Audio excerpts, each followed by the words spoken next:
So earlier on, we looked at major scales and minor scales within a one-octave form, even like the diminished scale too, in a one-octave form. Now we're going to have to look, and we looked at arpeggios and things like that. Everything that we looked at before, basically, was within an octave. That was only because we were trying to create a movable structure that was in one position. Now we're going to look at two-octave scales. But to do that, since we only have 4 strings on the bass, we're going to end up changing positions. So we're going to learn how to move our hand properly when we're playing in different ways. We'll look at, movable forms, but everything's going to be really based on intervals at this point. Speaking of that, we'll also be talking about the modes. Well, there are 7 modes, and 2 of which we're already familiar with without knowing.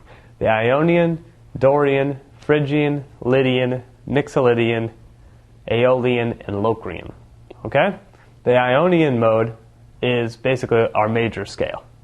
And the Aeolian mode is our natural minor scale. But all these other modes in between are major and minor scales as well, with different intervals and different notes. These will be important if we're playing advanced types of music such as jazz or classical, and understanding, really creating forms and understanding what you're playing theoretically.